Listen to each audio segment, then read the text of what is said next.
Sorry if I don't pick up on you. I haven't been away for a while. I was lucky enough to go to Pettibone for high school.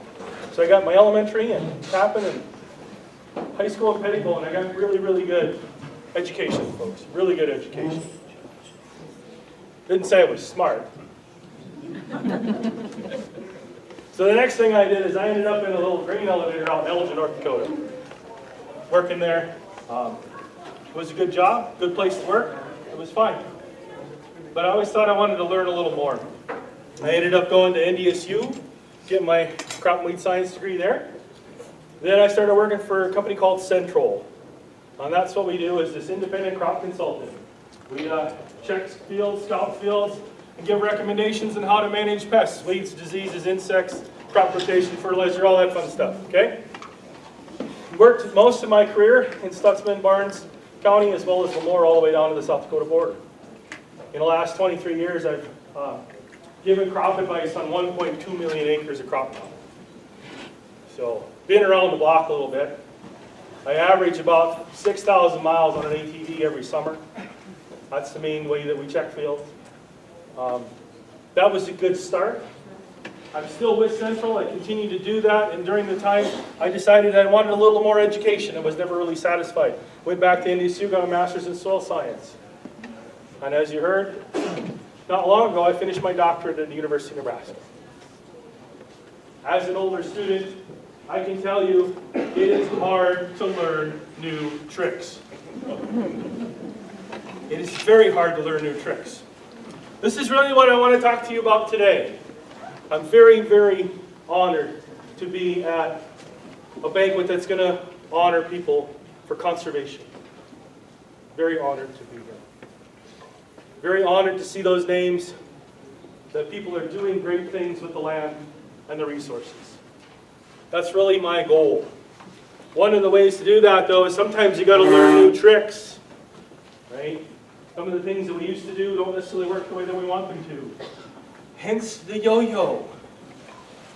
So you probably saw the yo-yo playing with the yo-yo before the speech. I want you to remember that. The reason I picked the yo-yo to learn, and as a matter of fact, I never did learn this as a kid. This is a new trick I picked up as an adult.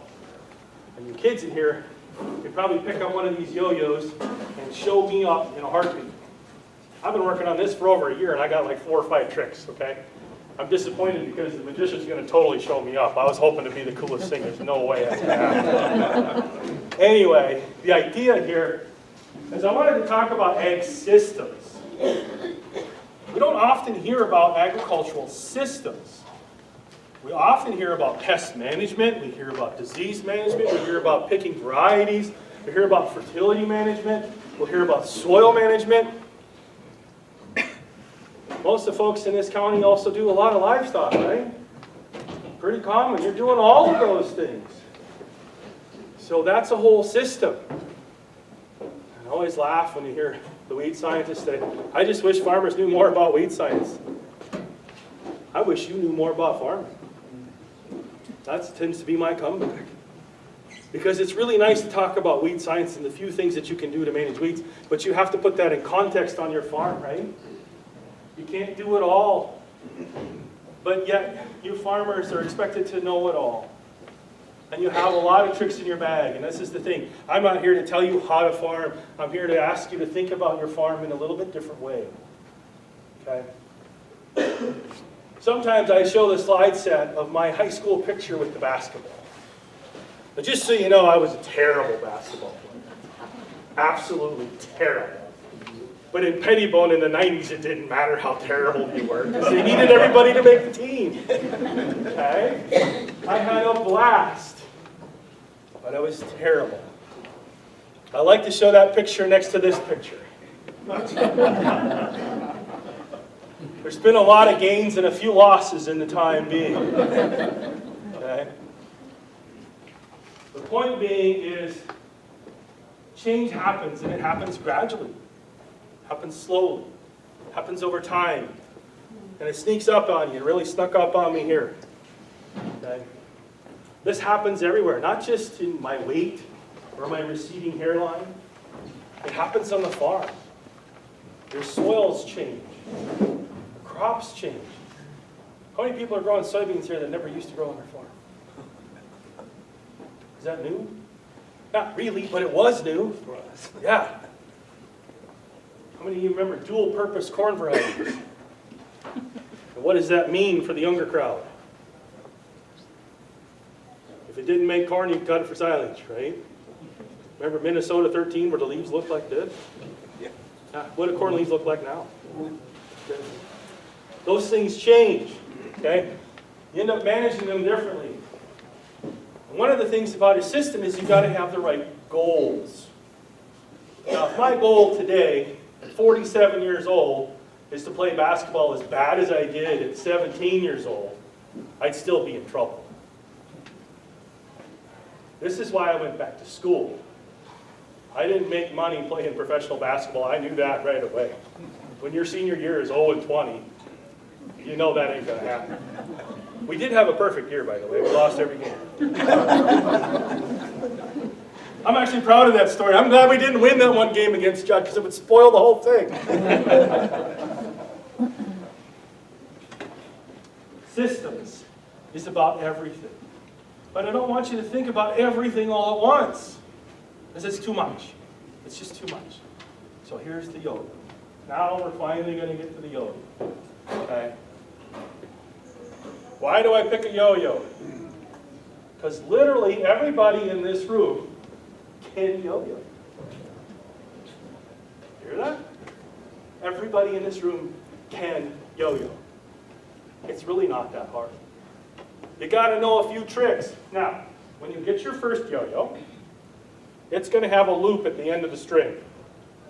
And I realize this loop's too small for you to see. It's going to have a loop at the end of the string. That is not where you put your finger.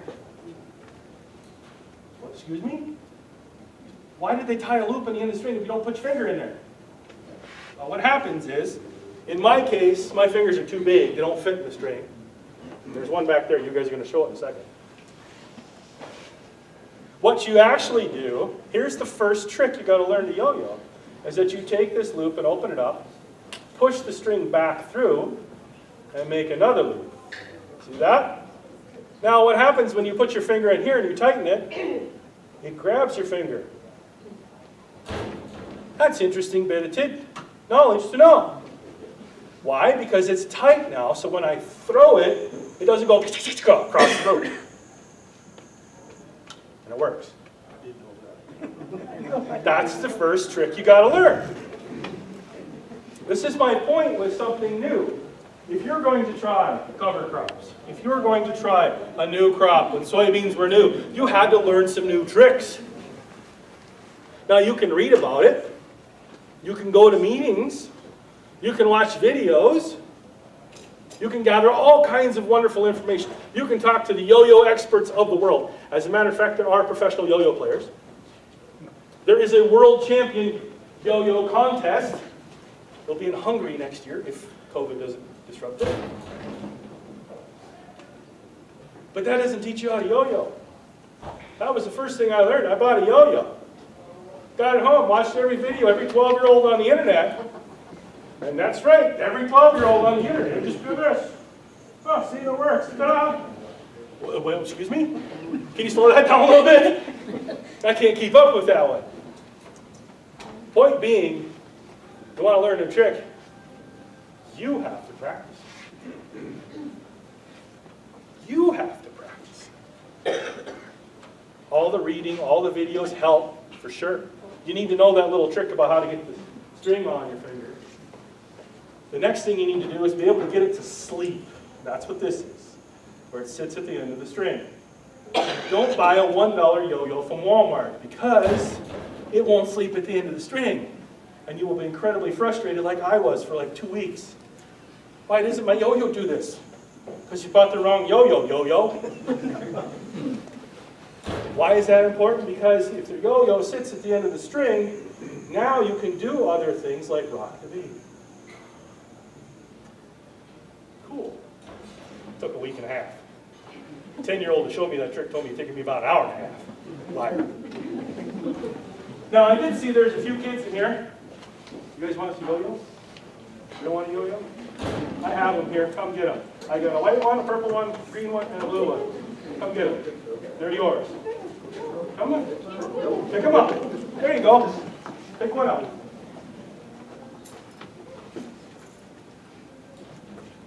Take one for Brody. Take the green one for Brody. Thank you. You're welcome. Okay, who's next? Who wants the yo-yo? I'll take a yo-yo. Go. I didn't know you could tie it around your finger. No, I'll get her off to you. Okay. Now, I don't care if you never use this yo-yo. I do hope you do. You'll have to take it off with the string on. There's a video for that. That one actually works. There you go. He's working on it. Don't want to come back up. Yeah, so then we'll talk about come back up. That one will come back up. It's full tree. I got one more. I'm going to set it on the table. Don't crush everybody. Come and get it. Also, if you do like the top, I got stickers. Now, my favorite thing to tell you about the stickers is go ahead and take a couple. The reason I say take a couple is if you don't want to put one on your pickup, put one on your pickup of your neighbor whose soil is blowing. You laugh. I'm being serious. If you Google my name, you will see soil erosion talk, several of them. He'll get the message. Please do that. By the way, they won't mar the paint and they won't hurt it, but you should put it on the window. Okay? Don't be shy about grabbing some stickers. I got hundreds. All right. That's the point. You've picked out your trick. You've started something new that you want to try in your farm, something that some expert told you is really going to help you. It's going to reduce your erosion. It's going to help you manage your weeds. It's going to help you manage your diseases. You picked out your trick. Now you got to start learning it. You got to start with the basics. This is the sleeper. What you want to do is throw it hard and let it stop at the end. Now, to get it to come back, you've got to give it slack. See the slack? Then it comes back. So when I do this, I'll get it going and I'll just drop my finger a little bit and it'll come back. That's how that works. Cool. Okay? That's all you need to know to get it to come back. Now, you can do all kinds of cool things with these. And once you get going, it becomes a lot of fun. Okay? This is the same thing about cover crops, about no-till, minimum till, new crops, weed control, whatever it is. You've got to learn these tricks. It's going to take time. It's going to take frustration. The other yo-yo trick I want to show you is when your yo-yo does this. Now it's dead at the end of the string. The classic way to do it is this. And when I started yo-yo, this is what yo-yo was for like 3 weeks.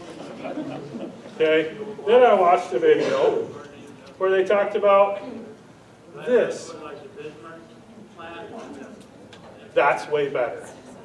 Okay, that's how to get your yo-yo back when it dies at the end of the string when you're trying to trick you don't know how to do. Hold it, flip it, and there you go. I'll do that over rolling it any day. Okay? Those are the tricks. To me, I like to think this with cover crops. Because cover crops aren't all rainbows and puppies. They're not always safe. They don't always work. Sometimes they can do really cool things. Sometimes they go the wrong way.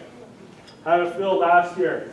We seeded it with oats, some radish, and some sunflowers. This is a guy who's been doing cover crops for many years. He's experienced at it. He knows how to do it. Remember that frost in early September? Smoked the sunflowers all around home. We're like, yes. They were getting about 1.5 feet tall. That's what we wanted to do in that preventive plant. We wanted them dead because we don't want these great big monsters. But that one quarter back in the corner down the prairie trail around the curve had a little heavier rate of sunflowers because he was running. He's like, I just want to get rid of them. I just want to get rid of them. And it's my job to keep an eye on these things. After the frost, I'm like, they're dead. Whatever, I ain't worried about it. Go back there 10 days later. They were not dead. They were 6.5 feet tall, yellow heads, ready to make seed on a field we want to plant corn next year. And the seeding rate on those sunflowers is right around 16,000. How many volunteers are coming? Yeah, oh no. Plan B or backup plan. We terminated that field, like immediately. We didn't wait for those sunflowers to freeze again. How long did it take to freeze again after September? Long time. We went over there and took care of that. So we had a plan B, we had a backup plan. That cover crop still worked. It still did what we wanted it to do. It got out of shape. It got too far. That was my rescue plan, my plan B. It's doing okay, but now we're at the end of the string and it ain't what we want it to be. So now we have to have a plan B to get it back. Okay? Those are the things that I'm talking about. Those are the ideas that I want you to think about. In order to find out what your goals are, I need you to look at your farm in a new way. Remember I was talking about my 17-year-old self and I'm talking about my 47-year-old self? I look a little different. I want you to go home and think about your farm and your fields and look for those little things that you could work on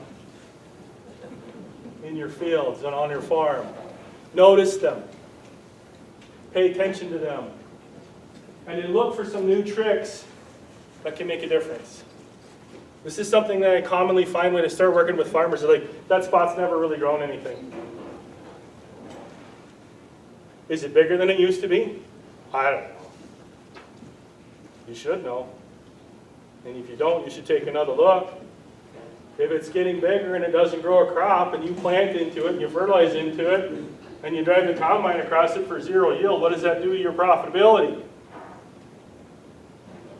If the hired man came on Friday to get his check and didn't show up the rest of the week, would you keep paying him? Essentially what that acre's doing, isn't it? It's not providing any yield, any benefit, or any work, but you're putting all the expenses and input into it. Consider firing your acres. Now, if your hired man's your nephew, you probably can't fire him. Doesn't mean you put him in the planter. Maybe you give him a broom. Yeah? This is my point. Stutsman County, we have a fair bit of salinity, saline acres. I think there's 1 or 2 acres around here too, right? Those acres maybe were good acres in the 80s or the 90s, or even in the early 2000s. They've since gotten a little out of shape. And trying to bring them back into basketball shape may not be the right goal. But having the right goal of being able to utilize those acres by giving them a broom or using them for forage can help reduce the spread of those acres that go. So now instead of 3 acres turning into 5 acres, turning into 8 acres, turning into 10 acres, you repurpose those acres and give them a new task, a new trick, and prevent the salinity spread. That works. I will say that my experience over 23 years of fighting salinity is that we've never really fixed it. We've never really fixed it. The best thing we've done is tell those acres to do something else. By the way, the worst crops to plant in there are dry bean, corn, and soybean. In that order. They're the worst. Best crops are barley, sunflower, and alfalfa. And alfalfa would be my pick if you can get it to grow. But that's the it. Okay? It's a new trick. It's something else. It's something like the Eiffel Tower, and I don't know if I can do it. Oh, no, not that time. Let's try it again.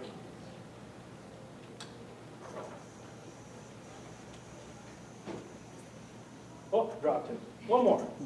You guys are patient. Pretty close. That's a new trick. That's not to rock the baby. I gotta learn something else. Sucks. This is the thing of the salinity acres. You gotta learn something new. Okay? The thing you got going for you is you already learned a lot of yo-yo tricks. You already learned the basics. You already got the yo-yo down. You got the string down. You got the sleep at the end of the deal. You guys are good farmers. You know how to run a drill. You know how to run a planter. You know how to manage weeds. You know how to do those things. Use those to your advantage. You add a little trick to it. And it gets a little bit better. And I'll tell you right now, even if you don't want to cut forage off of those acres of salinity, you should just put them into forage anyway. They're the hired man coming on Friday to collect the check. Stop paying them. Stop the bleeding. That's your best bet. You'll watch your average yields go up because you got no more zeros on the list. of the acres you reported. You'll watch your kosher go down because that's a saline acre is basically a kosher preserve, right?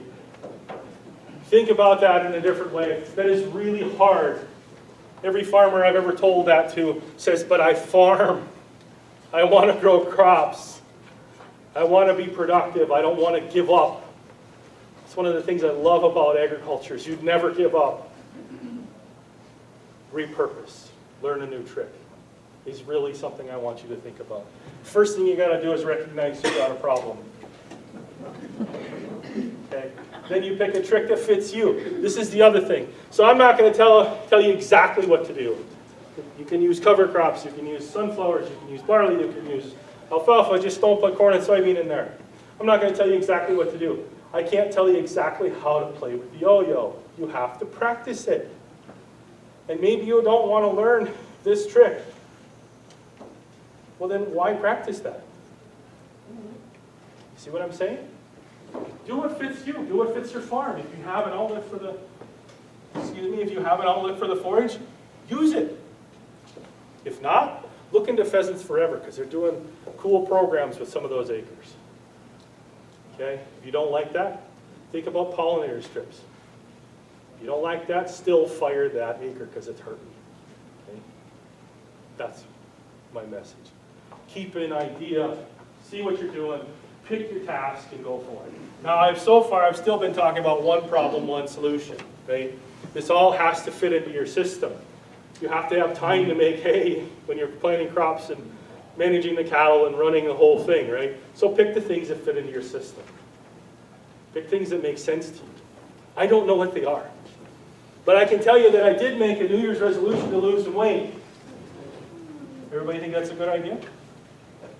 Yeah, you can say yes. So here's the thing. If I go to my doctor and she doesn't tell me I'm fat, I need a new doc. You hear me? Yeah. You're lying to me. I don't want my doctor lying to me. This is my job as an agronomist. I get to tell people you're fat and you should trim the edges here a little bit. That's why they hire me back, because they don't lie to them. Okay. Keep that in mind. When people are giving you good advice, even if you don't like it, even if you don't take it, recognize people giving you good advice. So that's the idea here, is it has to fit into your system.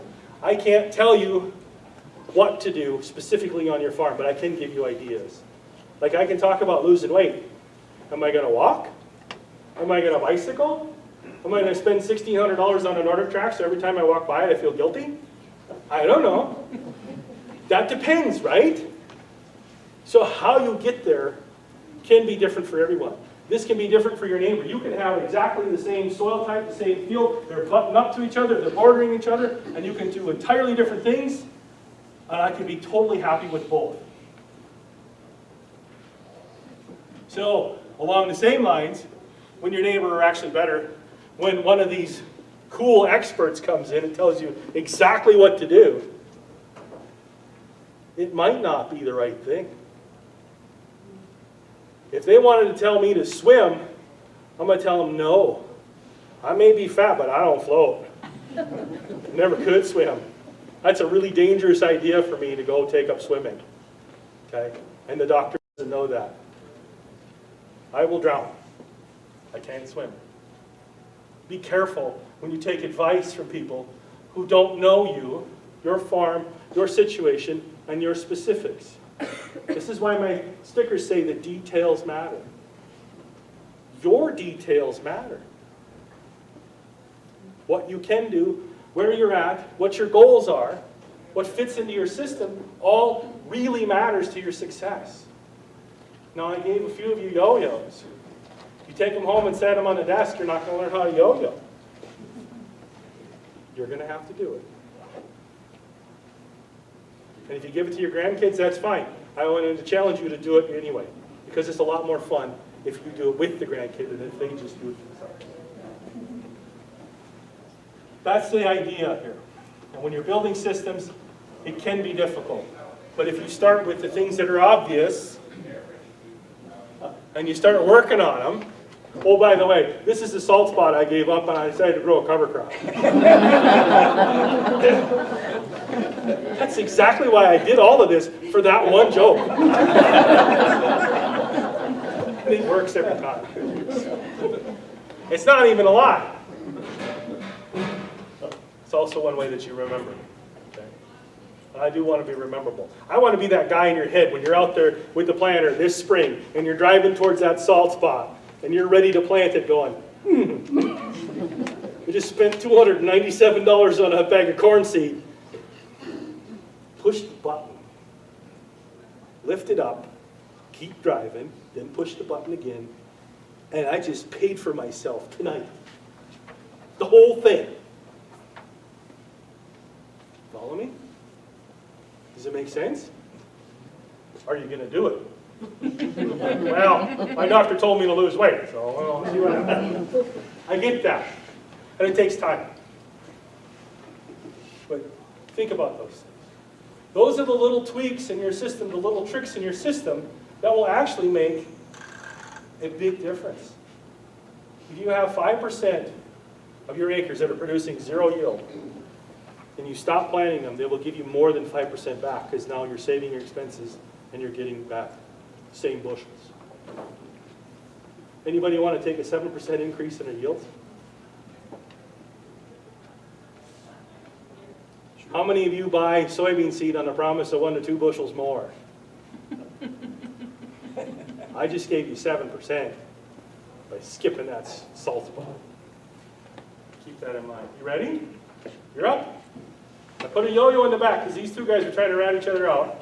Well, if you do it. You ready? Yeah. Do it. Stand up. Show us what you got. Can you get it to sleep? Yeah. All right. Got it back. Okay. Now we're ready for number 2. Ready for number 2. We're going to walk the dog. Okay? All you're going to do is let it sleep and tickle it on the floor and let it drive away and then let it come back. Oh, dang. Not doing your own trick. Sorry. That one's actually really hard to do, the flip trick. So get it to sleep, let it trickle across the floor, and then pull it up. Ah, you're close. They got it. He got it. Hey. Woo! Look at that. 2 minutes of yo-yo. He's already doing tricks. It really is that simple. It's that simple on your farm. Find the easy things to do. Find the easy tricks. Incorporate them. Farming's hard and profit margins are really skinny. I know this. They always are.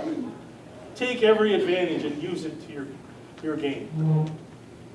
And once you start getting those tricks, then you can build up your systems and you can do other things and you can do cool things. You actually may need a different kind of yo-yo. This one's a little bit different. It doesn't come back at all. It goes to the bottom and it stays there. And I can give it all the slack that I want and it won't come back. You do something called a bind, if I can do it, to get it to come back. Well, that seems like a lot of work. Why in the heck would you do that? Because it allows you to do other things. It allows you to do tricks you can't do with the other way. Right? Okay? That's the idea here. Once you start getting into this, you can do other tricks that are kind of cool.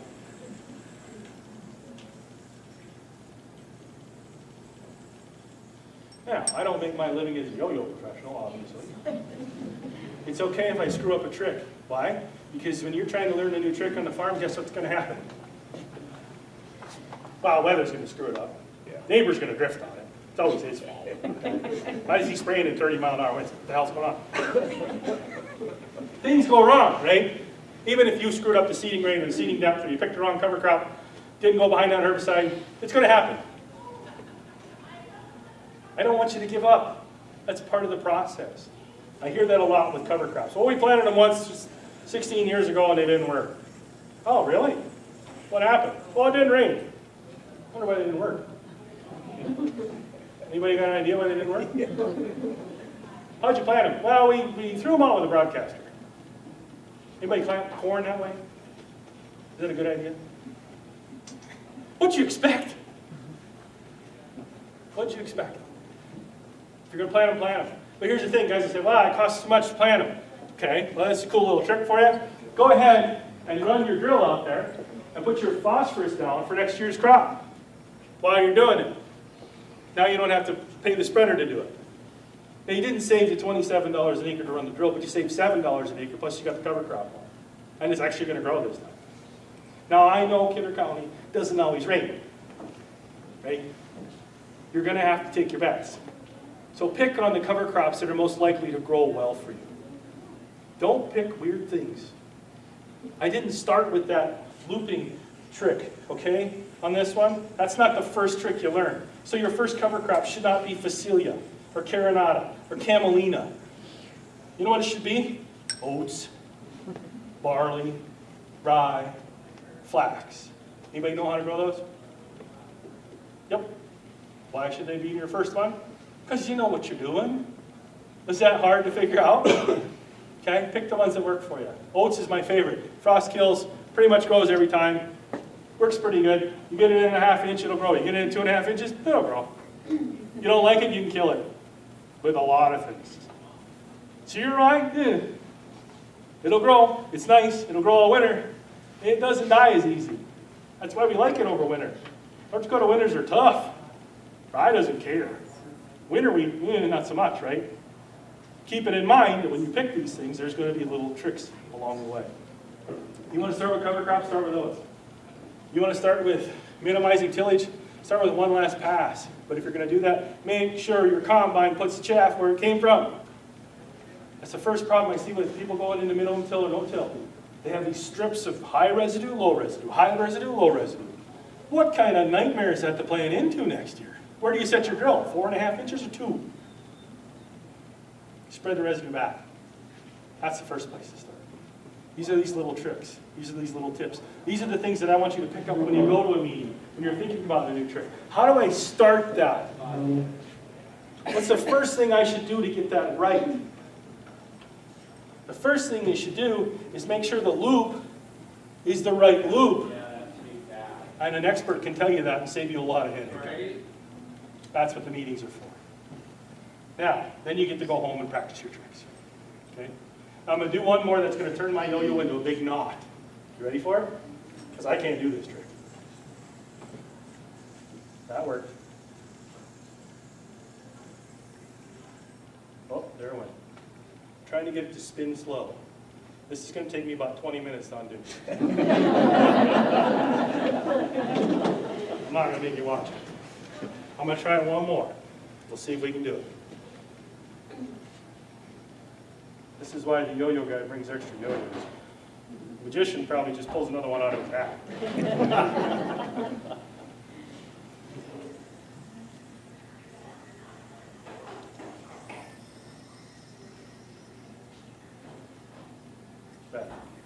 Still don't have the finish.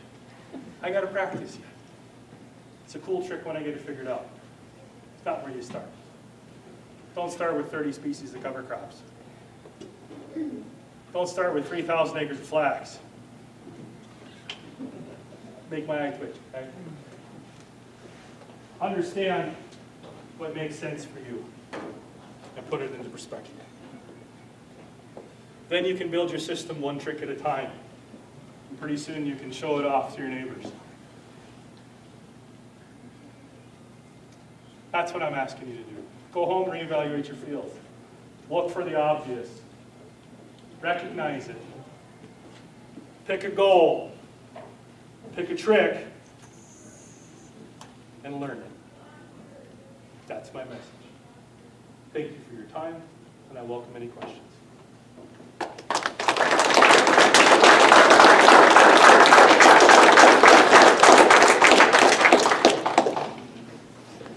None? You disappoint me.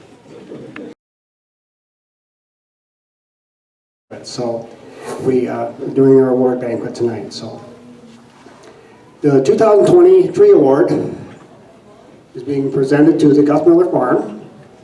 The Gus Millers planted and maintained multiple windbreaks for their livestock and farmstead protection.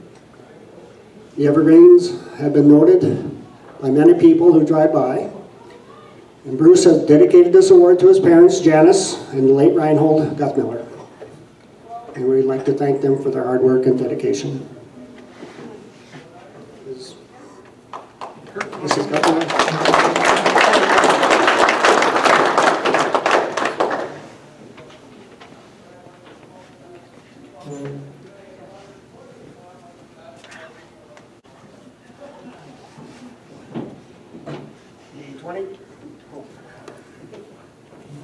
Going to walk around with a mic attached to my ear here, but the 2020 Range Award is being presented to Kevin Price.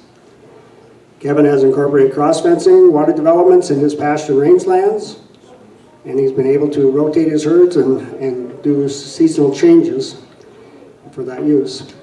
We would like, Kidder County would like to thank Kevin Price for his hard work.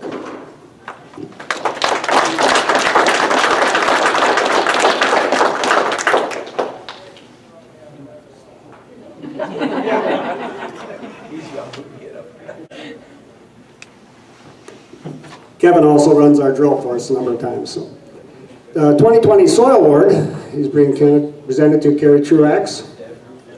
She's worked hard many years trying new things in her farming operations. She's tested different cover crops.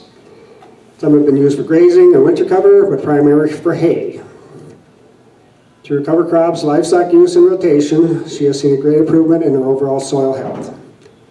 Karri was unable to make this meeting, but accepting the award for Karri is Jean Schoenhardt.